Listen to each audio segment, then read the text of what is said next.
يسعد صباح كل مشاهدينا، حلقة جديدة وبنصبح عليك من هواء القناة الثانية المصرية التردد الأرضي والفضائي. لكل مشاهدينا داخل وخارج مصر تحية كبيرة وصباح مشرق إن شاء الله عليكم. استمتعوا بيومكم وتفائلوا بالخير تجدوه، ويكون إن شاء الله يوم سعيد على كل مشاهدينا وكل ضميره كويس. الناس الحلوين بنصبح عليهم والوحشين بلاش، وهم كل واحد عارف نفسه مين كويس ومين وحش، لان كل واحد عارف داخله ايه. فاللي كويس يتمسك قوي بقلبه الابيض ونظافته والخير اللي جواه، واللي عارف ان جواه شيء مش كويس او سواد يحاول ان هو يغير، وان شاء الله هيكون دايما في الخير مكتوب لقلبه ابيض. النهارده عندنا عدد من الفقرات. اول فقره هنقابل حضراتكم بيها على الهواء الاستاذ حسن حامد نائب رئيس تحرير جريده المسا، وهنرصد معاه عام من حكم الرئيس السيسي. هنرصد هذا العام بايجابياته وسلبياته. هنقول كل اللي بيدور في الشارع المصري، الناس بتقول ايه، الناس عايزه ايه. اعتقد الفقره دي مهمه جدا وتابعوها. فقره المخترعين والاختراعات والافكار هتكون معانا، والنهارده هيكون معانا وائل خليفه وهو مخترع مصري، وهيكلمنا عن جهاز جديد اخترعه بيساعد المكفوفين على الرؤيه. والفقره الرياضيه الثابته اللي دايما بتكون معانا كل يوم حد، النهارده هيكون معانا ابطال المصارعه المصريين والقائمين عليهم، وهنشوف اتنين من الوحوش ما شاء الله عليهم. يعني حاجه جميله، والرياضه حلوه قوي على فكره يا جماعه، ويعني دعوه ان كل واحد يحاول اذا ما كانش حتى بطل لكن على الاقل يمارس الرياضه. هي دي فقراتنا النهارده، بنصبح عليكم. هنخرج لفاصل وهنرجع مره تانية بالاخبار. فقره الاخبار النهارده ان شاء الله كمان هنقول لكم كل العناوين الصادره او اغلب العناوين الصادره في الصحافه المصريه ليوم الاحد النهارده 16/6. تابعونا واهلا بيكم، وبنصبح عليكم دايما يومكم زي الفل ان شاء الله.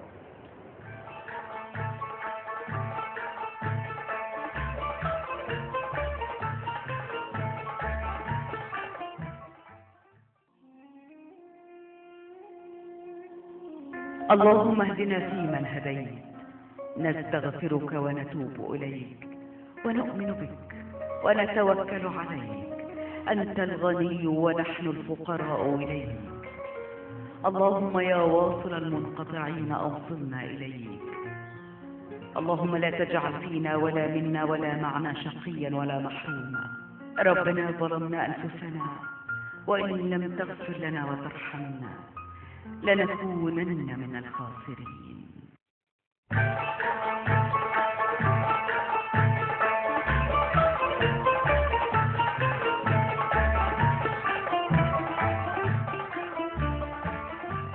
رجعنا لحضراتكم مرة تانية. الأخبار في الصحافة الصادرة النهاردة 14 يونيو 2015 الموافق 27 شعبان 1436. 27 شعبان 3 أيام ورمضان يهل علينا. كل سنة وحضراتكم بألف خير، ربنا يبلغنا رمضان ويتقبل. سريعا كده هنعدي على أهم العناوين. طبعا احنا معانا بس الأهرام والأخبار النهاردة، لكن يعني أعتقد يكفي، وهنقول لكم كده الحاجات المهمة.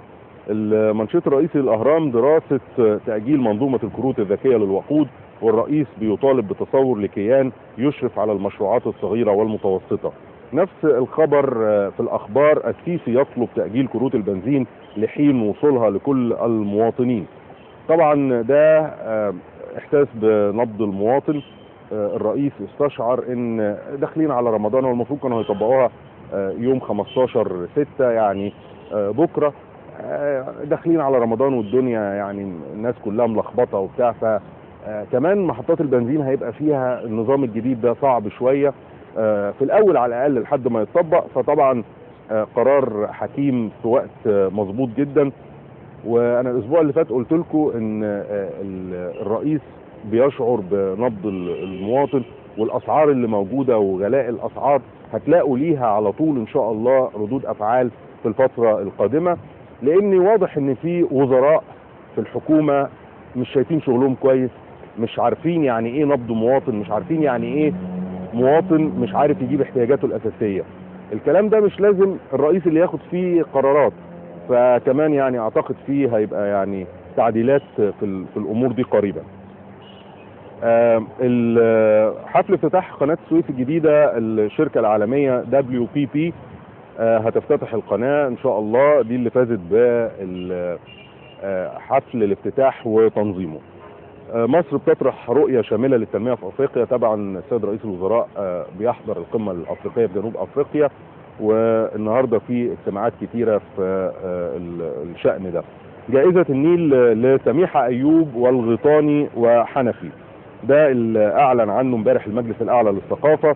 فازت الفنانه سميحه ايوب بجائزه النيل في الفنون، والكاتب الكبير جمال الغيطاني في الاداب، والدكتور حسن حفني في العلوم الاجتماعيه. الخبر ده بيدينا انطباع ايه اللي بيحصل مع الناس اللي بيدعوا التدين. خسر الانتخابات التركية فحلق لحيته وخلعت زوجته الحجاب.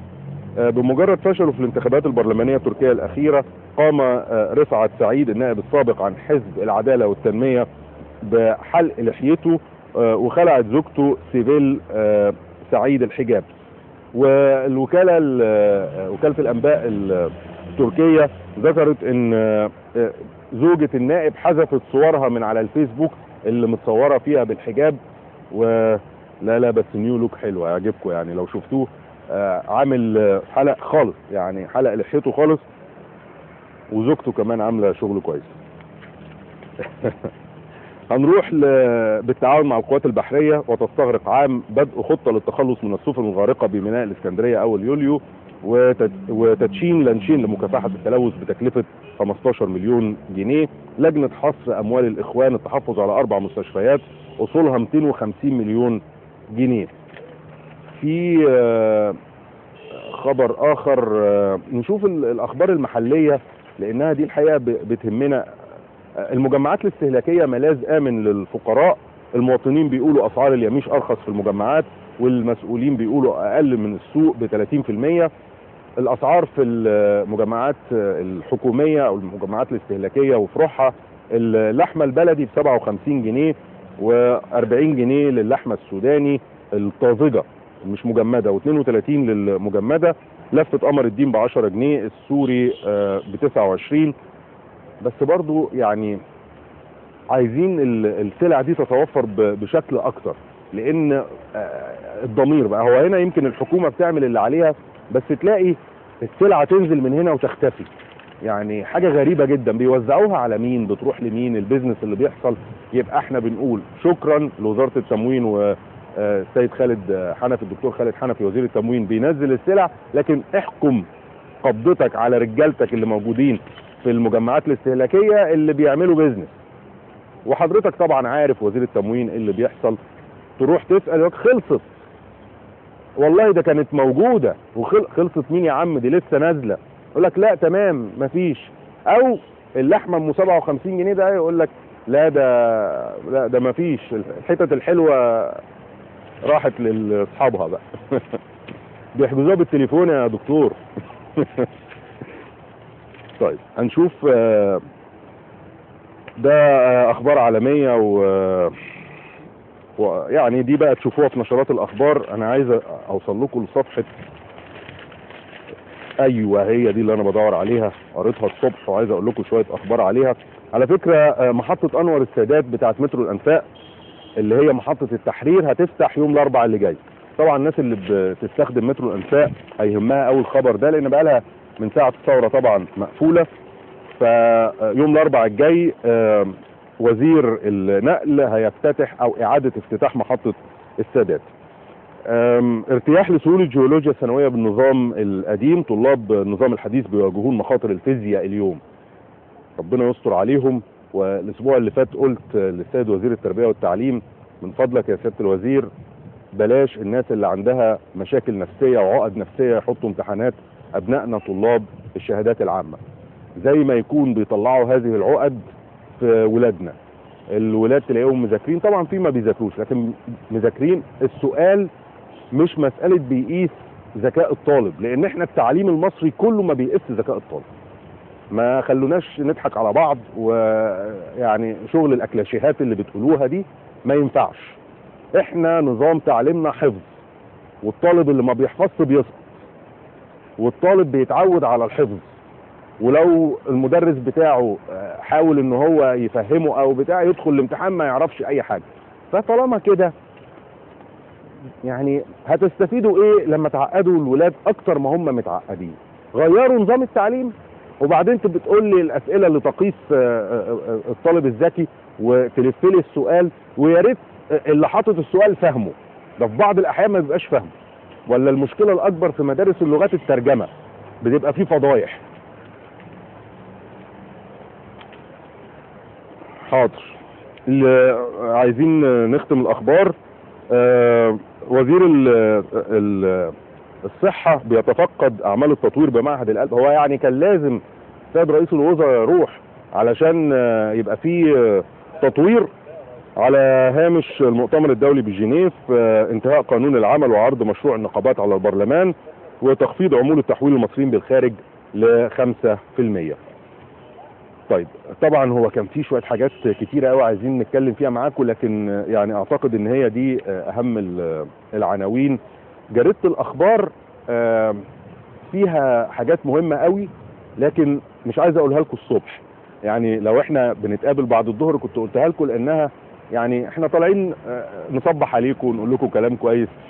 معظم الريبورتاجات والاخبار اللي في جريده الاخبار النهارده يعني مش حلوه ان احنا نقولها الصبح. يعني تلاقي يقول لك المواد المسرطنه في مش عارف في الاكل، يعني حلوه، ويعني الكلام ده كويس ان احنا نكشفه، بس خلونا ما نقولوش لحضراتكم، اقروه انتوا بقى براحتكم او زملائنا اللي هيقابلوكم بعد الظهر. هي دي فقره الاخبار. هنخرج لفاصل وهنرجع بعد كده باول فقراتنا، والاستاذ حسن حامد نائب رئيس تحرير جريده المسا، وهنعمل معاه رصد لسنة في حكم الرئيس السيسي.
نقول له ربنا يعينك يا سيادة الريس، الحمل تقيل عليك شوية، بس إن شاء الله قدها وقدود، وبإذن الله عدى عليك سنة أنجزت إنجازات كتير. أقول له ربنا معاك يعني، وربنا يعينك على اللي أنت فيه، ربنا يكرمه ويوفقه بس، ويصلح حال البلد، ويشغل الشباب والناس العواطلية. يعني في ناس كتير بتتخرج وبرضه ما بتلاقيش شغل، فالمفروض ان هو يشغل كل الناس، لانه الناس ديت محتاجه كل قرش. انا بحييه وبقول له شد حيلك يا ريس، التحديات لسه كبيره قوي، وتحديات الداخل لا تقل اهميه عن تحديات الخارج. اقول له ربنا يديك الصحه وتعيش لمصر كمان وكمان. احنا عايشين في امان، وان هو دلوقتي عمل لنا حاجات كتير كانت ناقصانا. السيد الرئيس عبد الفتاح السيسي، انت حضرتك عدت لينا الطمأنينة والامان. شايف الشارع المصري اتحسن، الناس ابتدت تخرج في اي وقت، وهو ربنا يكرمه يعني في ثقة وفي قوة. نحن نكون كل الحب والتقدير للرئيس عبد الفتاح السيسي، فحب الوطن في عقلية عبد الفتاح السيسي هو الزهر الذي يعتصره ليسكب رحيقه في دمه.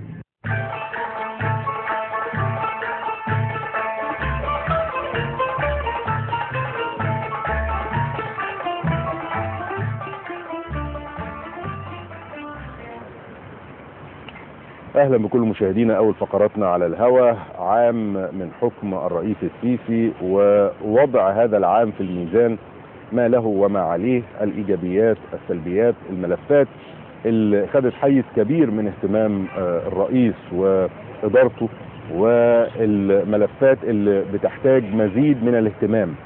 وشعبية الرئيس السيسي اللي طبعا بدأت طاغية جدا بفوزه بنسبة اعتقد يعني صعب ان هي تتكرر مرة اخرى، تقترب من 99%، 98 وكسر.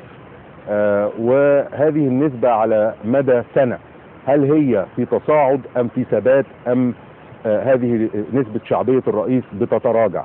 موضوعات وملفات في غاية الأهمية والحساسية، اعتقد محدش هيناقشها زي ما احنا هنناقشها في بيت الشعب، التلفزيون الرسمي الشعبي لمصر، مش التلفزيون الحكومي. عشان اصحابنا بتوع الفضائيات واحنا بنقدرهم يقول لك اصل ده التلفزيون الحكومي. طب اطلع انت وهو يا شاطر قول الكلام اللي احنا هنقوله النهارده لو تقدر. معانا كاتب كبير ويعني صحفي مرموق، الاستاذ حسن حامد، نائب رئيس تحرير المساء. منورنا يا فندم. اهلا وسهلا. اهلا، صباح الخير. يسعد صباح حضرتك والمشاهدين ان شاء الله كده. كل سنه وانت طيب الاول، رمضان حضرتك طيب، رمضان كريم. طيب ايه تقييمك للسنه اللي مرت من حكم الرئيس السيسي؟ والله يعني حضرتك المقدمه اللي قلتها بتديني الحق ان انا هاجم، بس انا طبعا مش هاجم لانه السنه اللي مرت في حكم الرئيس السيسي مليئه بالانجازات وما نقدرش نجادل في هذا، واللي ما بيعترفش بده يبقى انسان حاقد، يعني انسان ناقم، انسان لا يعترف بما يحدث على ارض الواقع.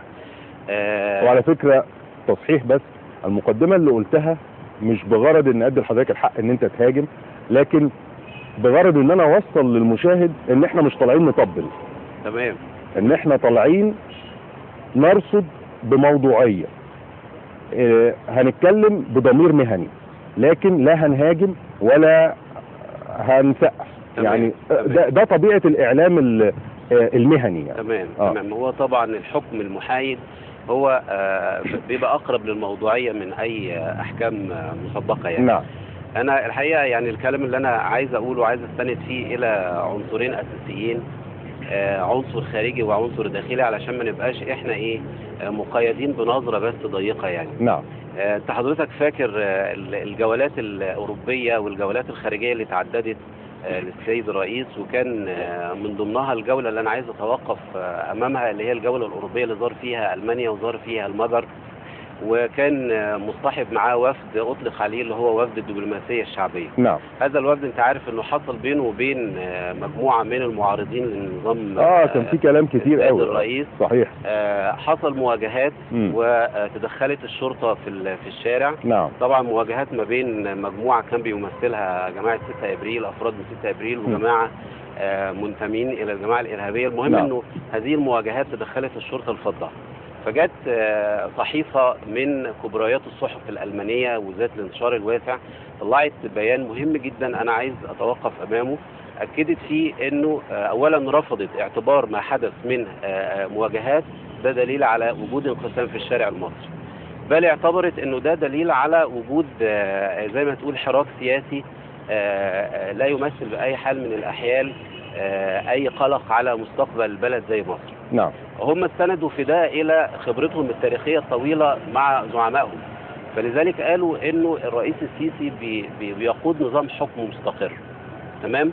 وإن كان واجه في بعض الأوقات مجموعة من التظاهرات أو مجموعة من الاحتجاجات أو حتى أعمال العنف، فهي مجرد حاجات ضيقة جدا وقليلة، يعني لا تمثل تمرد مثلا رئيسي، حركة تمرد رئيسية أو حاجة. نعم. يعني لا تمثل أي نوع من أنواع الهزة طيب. العنيفة. حضرتك كده بتكلمنا عن ملف من الملفات الرئيس السيسي وإدارته خلال السنة كانوا بيديروه بحرفية. احنا عندنا 4 ملفات اهتم بيهم الرئيس الامني والاقتصادي والتنموي والخارجي. نعم. حضرتك بتكلمني كده عن الملف الخارجي. اعتقد المتابعين المنصفين بيقولوا ان مصر خلال السنة اللي فاتت حققت على المستوى الدولي قفزات بترجعها لمكانتها المعهودة، وان شاء الله كمان هتكون احسن. ملاحظاتك على الملف ده، ايه اللي المفروض كان يتعمل؟ ايه الانجازات اللي تمت؟ انا بس عايز استسمح حضرتك في اني اكمل النقطه بتاعتي. انا بس عشان الوقت ما ياخدناش في نقطه واحده على طول. البيان اللي هو اكدت فيه الصحيفه دي فيلت اللي هي الالمانيه دي، اللي انا عايز اركز عليه انه قالت حاجه مهمه قوي، انه رئيس السيسي بيمتلك مقومات الحكم لمده 10 سنين قادمه على الاقل بهذا النظام المستقر. تمام. بيدعم ده الشعبيه اللي بيتمتع بها السيد الرئيس. يعني استطلاعات الراي اللي هي على المستوى الداخلي اللي اجريت واكدت انه طول السنه الرئيس بيتمتع بشعبيه لم تكن تقل من نسبه 82% 93%. المراقبين السياسيين قالوا لك طب ايه الاسباب؟ يعني معروف انه في ادبيات العمل السياسي انه زي ما بيقولوا الرئيس بيجي بيعيش شهر عسل مع المنتخبين بتوع اللي اختاروه شهر، وبعد كده بتبدا العمليه بتتراجع. لكن اشمعنى يعني السيسي بالذات ظل هذا المستوى؟ حتى كمان استطلاعات الراي اكدت انه الموافقه على مستوى الاداء بتاعه لم تكن تقل عن 70%. 30% كان نسبه كبيره جدا من الشباب هم فعايز اقول لك ان هم فكروا في الاسباب، قالوا انه مجموعه كبيره جدا من الاسباب اهمها زي ما اول خطاب قال فيه الرئيس ان انا هفتح كل الملفات. هو فعلا فكره الاهتمام بفتح جميع الملفات اللي كانت بتهم الشعب المصري على مستوى الشارع وعلى مستوى الحياه العامه، هو ده اللي خلاه يمتلك شعبيه طول الوقت مستقره ومرتفعه. طب هذه الشعبيه الملف الخارجي، هذه الشعبيه هل اداء بعض الوزراء المتذبذب خصوصا فيما يتعلق بالمجموعة الاقتصادية؟ يعني امبارح الرئيس اتخذ قرار اعتقد انه بيساهم في رفع شعبيته وعودة العرش اللي هو بيتربع عليه في قلوب المصريين الى المكانة اللي هو يستحقها. اللي هو تأجيل، يعني بالراحة بس شوية، تأجيل منظومة الكارت الذكي، وإن كان لها أهمية بس التوقيت مهم. القرارات الاقتصادية اللي بتتخذها الحكومة في بعض الأحيان بتخلي الناس بتتساءل، هو الاقتصاد بيتقدم المصري؟ صحيح المؤشرات بتقول كده، كل المؤشرات بتقول الاقتصاد المصري بيتقدم، لكن ليه احنا حياتنا ما بتتقدمش؟ فاحنا لو ما ناقشناش الكلام ده فاحنا بنساهم في ان يبقى في حالة من عدم الارتياح في الشارع. نعم. احنا عايزين نقول للناس الحقيقة. اللي حضرتك بتتكلم فيه ده بيرتبط بشكل اساسي بالملف التنموي الداخلي. يعني احنا لا ننكر ان هناك انجازات حصلت في هذا الملف كثيرة جدا. يعني كفاية ان انت دلوقتي مفيش كهرباء بتتقطع، كفاية ان انت حضرتك التموين دلوقتي بقى اعتقد بيشمل كل الاسر المصرية.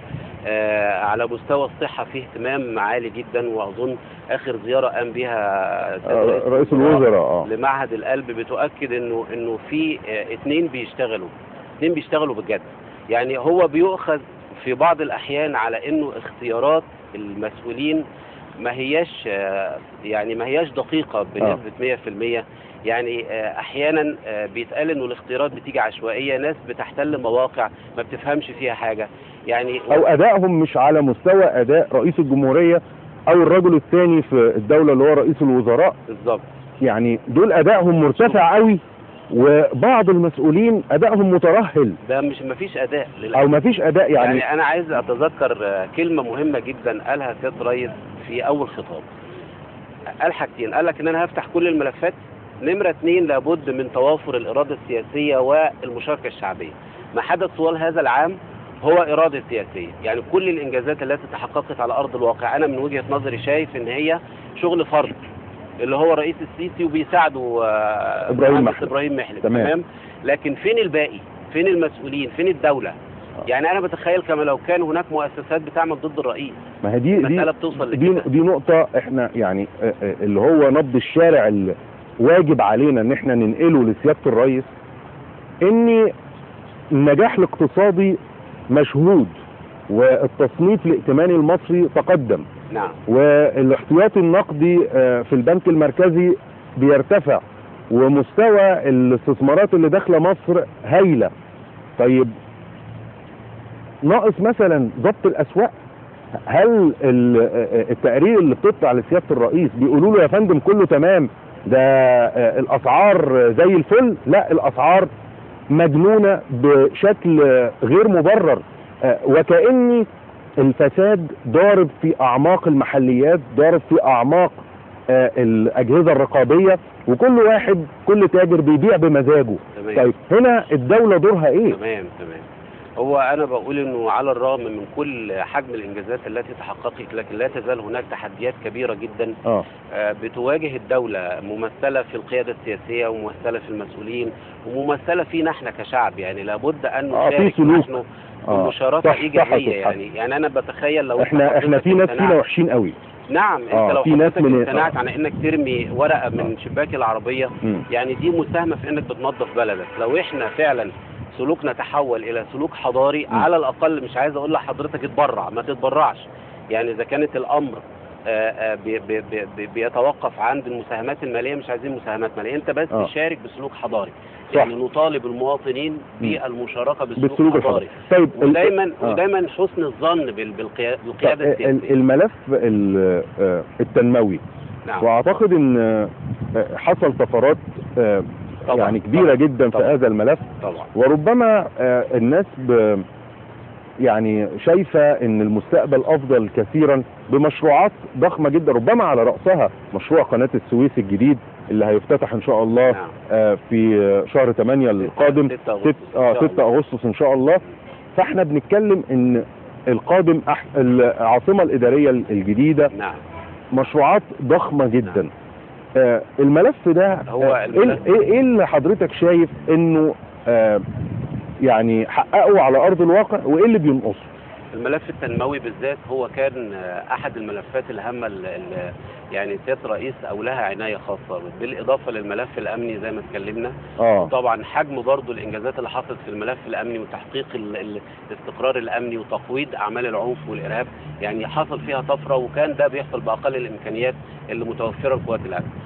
كمان الملف الاقتصادي محدش برضو يعترض او يجادل في انه حصل طفره كبيره. دلوقتي الاقتصاد المصري حصل له انتعاش كبير جدا مقارنه بالوضع اللي كان موجود. ما هو يا فندم احنا كناس كاجهزه اعلام بنسمع وخلينا نتكلم بلغه رجل الشارع. انا عايز سؤال حضرتك، بنسمع ده حصل كذا، ده دخل الدوله كذا، الكلام ده انا ما انت حضرتك يعني عايز تقول ان المواطن لم يلمس ده على ارض الواقع، والكلام ده احنا نفسنا كاجهزه اعلام نقول لا، ده المواطن حصل يعني احساس مباشر، وهو هيحس بمباشر بنين؟ بالخدمات الاساسيه، تعليم، صحه، مواصلات، طيب بالدخل، باسعار الاسواق. بنتكلم على مستوى الملف التنموي، وبنقول انت دلوقتي عندك حتى اهتمام بالطرق، اهتمام بالكباري، اهتمام بالمزلقانات. صحيح. يعني المزلقانات اللي احنا كنا دايما نقول والطرق الرئيسيه، يعني افتتاح طريق مصر اسكندريه الصحراوي ده حاجه يعني اللي بيمشي عليه دلوقتي مش خدمات مفروض المواطن يحس بيها طبعا. لا، ما هو ده مفروض مستوى من المعيشه بص يا فندم، تم تحسينه. هو في خدمات اساسيه، والاتوبيسات، اتوبيسات النقل العام لا يمكن لاي الاتوبيس دلوقتي بقى فيه الواي فاي، يعني تقدر تقعد لا يمكن لاي واحد ان هو ينكرها، لكن انا بتكلم في منظومه الاسواق المصريه اللي هي اساس معيشه الانسان اليوميه. هو في جهد بيبذل في هذا الاطار لا ننكره الحقيقه. يعني انت لما تيجي مثلا هجمه لارتفاع اسعار معينه لسلع معينه وتجد الدوله الحكومه ما بتعملش حاجه. لا ما تقولش، ما تحطش. لا ما بتعمل. اسمح لي معلش، انا هقول لحضرتك ما هو الاسعار بترتفع والحكومه ماشي هديلك بتتفرج. انت حضرتك ما تحاسبش الدوله على تاجر جشع بيعلي السعر، انت تحاسب الدوله على السعر اللي هي بتوفر لك السلعه بيه. انا حاسب الحكومه ان اجهزتها الرقابيه لا تعمل بكفاءه، فالنهارده 2 محلين جنب بعض بيبيعوا سلعه واحده واحد بيبيعها ب 10 جنيه وواحد بيبيعها ب 15 جنيه، تقول له ايه؟ يقول لك هو كده بمزاجي، اشتكي. ما احنا على فكره ده اللي موجود. مفتوح لا يا فندم، ده بره يا فندم، مفيش الكلام، بيخافوا. يعني ايه رقابه على الاسواق؟ رقابه على الاسواق يعني الضرب بايد من حديد، مفيش رشاوي. يعني انا الزمك بسعر تبيع بيه؟ لا ما فيش الكلام ده في العالم كله. مش تلزمني انت لكن كل اللي ليك عليا ان انا احط لك السلعه في مجمع استهلاكي، تروح تاخدها حضرتك بالسعر اللي هو مناسب ليك. هي الدوله ما تقدرش تعمل اكتر من كده، وده متوفر.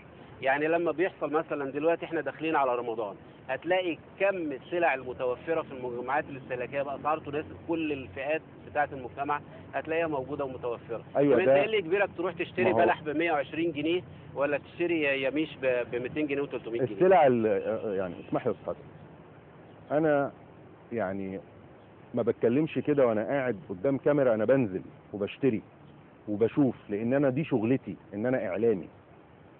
السلع الجيده اللي بتنزل المجمعات الاستهلاكيه ما بتبقاش متوفره بالدرجه اللي حضرتك متخيلها، واذا نزلت بتختفي بعد ساعات قليله جدا، ما نعرفش بتروح فين. الكلام ده على اللحمه، على السلع الرمضانيه الجيده.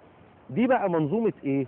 دي مش منظومه حكومه وفرت السلع، دي منظومه رقابه على مدير المجمع، على الجزار اللي شغال، اللي بيجي له تليفون احجز لي 10 كيلو، بيحجزوا له. ايوه، ما هو ده ضميرنا بقى يا استاذ حازم. ضميرنا احنا، سلوكنا احنا. ما هي سلوكنا يعني ده الدوله عملت اللي عليها. المفروض انا قلت في البدايه انه لابد ان تكون هناك اراده شعبيه زي توازي الاراده السياسيه بالظبط. انت حضرتك لابد ان تسلك سلوك حضاري، يعني ما تروحش مثلا تستغل محسوبيتك او علاقتك بالراجل اللي هو الرشاوي رئيس المجمع الاستهلاكي، تقول له احجز لي 10 كيلو سكر ولا مش عارف ايه. يعني المفترض انه احنا نطبق العدل. بس اقول لحضرتك على حاجه، يعني في الوقت اللي احنا فيه، في ظل الفساد اللي عاشته مصر على مدى عشرات السنوات، في ظل خراب الذمم، لازم ما نعتمدش نقول اصل الناس، لان ده واقع نخبي رؤوسنا في الرمال. لا، لو خاف، لو عارف ان هو لو عمل كده واتمسك هيتخرب بيته، اللي بيعمل كده هيتحبس، هيخاف، مش هيعمل.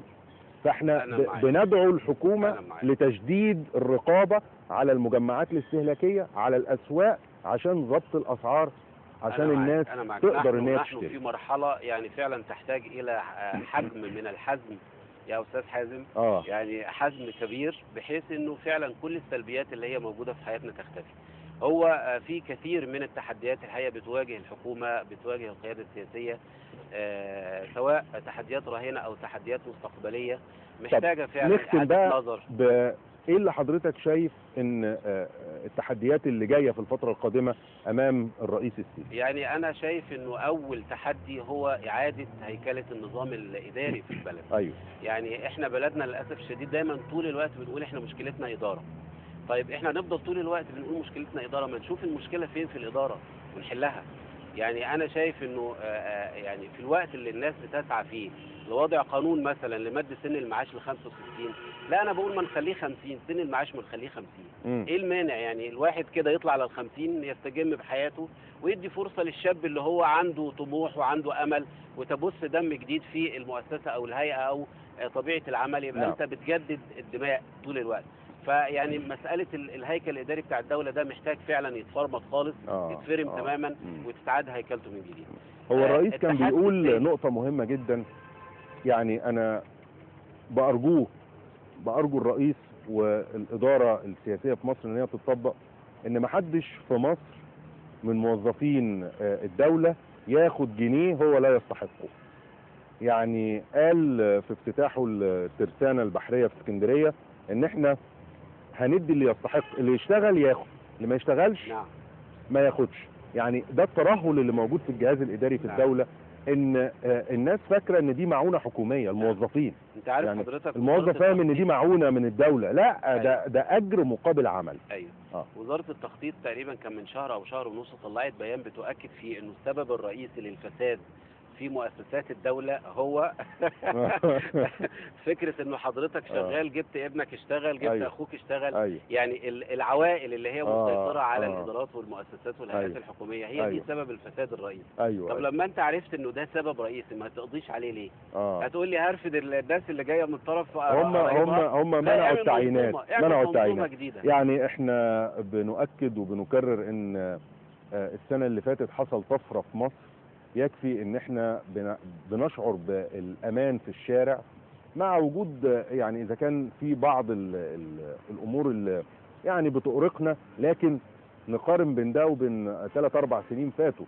يعني خلونا برضو احنا كشعب نبص للايجابيات ونتمنى ونتوقع الخير. انا بدأت الحلقة بنقول يعني اللي بيتوقع الخير يجده، فنتوقع الخير جاي. لكن احنا عملنا يعني انجاز كبير لازم نحافظ عليه. والرئيس السيسي اعتقد في الفترة القادمة هيكون في توقعات، وانا متأكد من اللي انا بقوله، لاني نبض الشارع بيصل قصر الرئاسة المصري مباشرة. انا بشكر حضرتك استاذ حسن حامد نائب رئيس تحرير المسا، شرفتنا، يسعد صباحك. بعد الفاصل ان شاء الله تاني لقاءاتنا على الهواء. تابعونا، لسه مستمرين معاكم على هواء القناة الثانية وبنصبح عليكم.